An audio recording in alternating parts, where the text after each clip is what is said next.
Hi, it's Andy with our Tuesday discipleship video this week.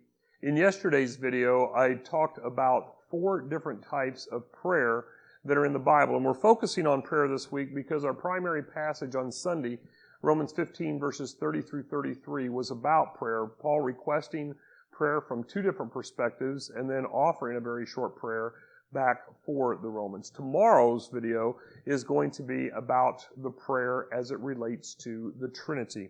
So the 5 prayers for today, just very briefly. The first one is a corporate type of prayer.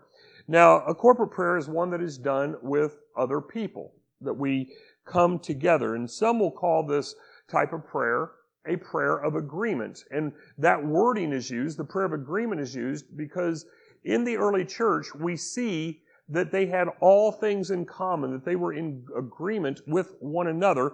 For instance, in Acts chapter 1 verse 14, it says that the apostles were all in one accord and devoted themselves to prayer. So they were in one accord, they were in agreement with one another, and they devoted themselves together in prayer. Acts 2:42 adds the aspects of teaching and fellowship within what is being done. But again, we see the same sentiment that the group is coming together in prayer. And then one of the verses that just absolutely fascinates me in the Bible is Acts 4:31, where once again the disciples come together and they are praying, and in that unity, the power of their prayer causes God to answer by making the building shake. What an awesome moment that must have been. So that would be a corporate prayer, people praying together, and that ideally being praying in agreement, that we are in unity when we are praying together. The second type of prayer for today is a very common one, and that is the prayer of thanksgiving. You know, as we move further into fall, people are beginning to think about the various holidays, and one of the major holidays this season is, of course, Thanksgiving. And a prayer of thanksgiving is a very common type of prayer, including what we find in the Bible. Now, yesterday I mentioned the prayer of confession in Luke chapter 18, where the tax collector says, "Have mercy on me, a sinner." We can give thanks and be wrong in how we give thanks, because the other example in that passage that Jesus is talking about is the Pharisee who says, "God, I'm so thankful I'm not like other people." Well, technically that would be a prayer of thanksgiving, but I don't think it's received as we might say, "Thank you, God, for this food," when we haven't eaten in a couple of days. Just a very different perspective. So having pride in our thanksgiving needs to be avoided. But there are examples of thanksgiving. In fact, Jesus, when he fed the 5,000 in Mark chapter 8, it says he offered thanks and then he fed the 5,000. At the Lord's Supper in Matthew's account, before partaking of the cup, he offered thanks and then he distributed there. And Paul offered thanks for the congregation, for the people at Philippi. "I always thank my God in remembrance of you," he said. So we certainly do have prayers of thanksgiving throughout the Bible, including by Jesus. A third type of prayer then is a prayer of worship. This is also quite common. To worship simply is to acknowledge God for who He is and or for what He has done.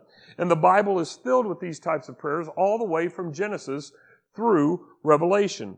In Genesis, we see the name of children, even such as Judah, whose name sounds similar to the word for praise. And so when Leah named Judah, she was offering praise, giving thanksgiving, giving worship even to God for this son.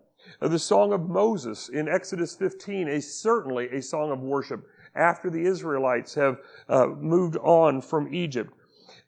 Jesus said that if mankind is quiet, even the rocks will cry out. We cannot contain the worship of nature for God.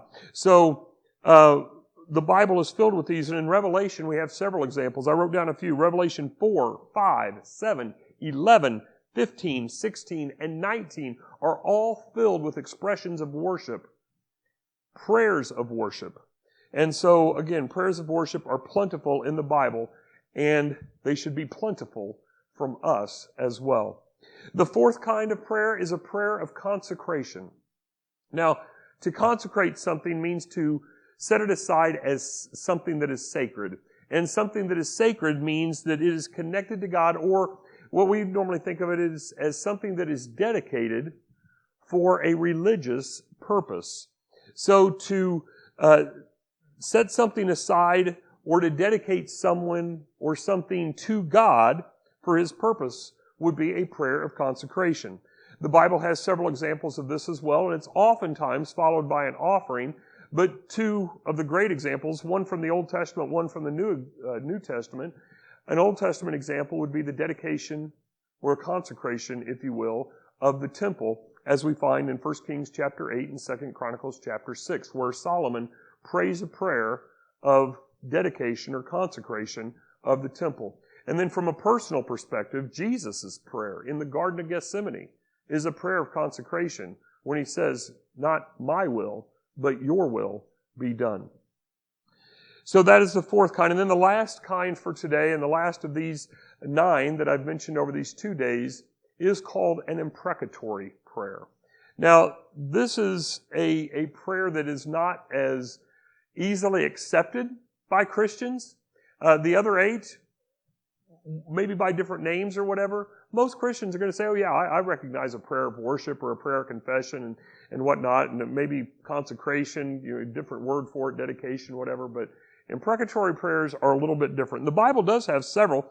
2 very clear examples are Psalm 69 and Psalm 109, but there are other Psalms especially that have pieces of imprecatory prayers within them. And quite frankly, if the Bible didn't have examples of these, we'd probably think that they were wrong to pray. Now, I'm going to suggest to us here, because of Jesus' words in Matthew 5, that we must be very, very, very careful that we would pray this type of prayer. Because an imprecatory prayer is to call down judgment on someone else. It is to wish for harm from God specifically upon someone else. Not harm in a malicious sense, but the judgment would happen. Now, but remember what Jesus said towards the end of Matthew chapter 5 is that we are to love our enemy. And so if we love our enemy by calling down judgment on somebody else, if we are to do unto others as we would have them do unto us from Matthew 7, then we should call down judgment upon ourselves. And so the Bible does contain this type of prayer, but before you just jump into this type of prayer, please don't consider doing so lightly because of Jesus' words. Again, the Psalms from the Old Testament have several examples, Psalm 69 and 109 being pretty much full Psalms of imprecatory prayer, but just be cautious.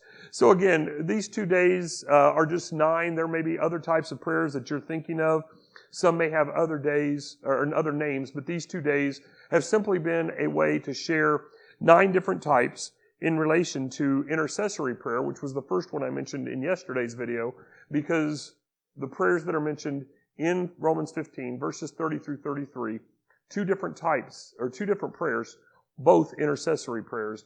One, Paul asking for prayer from the Romans, and the second one, Paul praying to the Romans. So, prayers in the Bible are different. There's all kinds of various prayers, and our prayers may be different as well, depending upon what may be happening to us and or what is happening to those around us.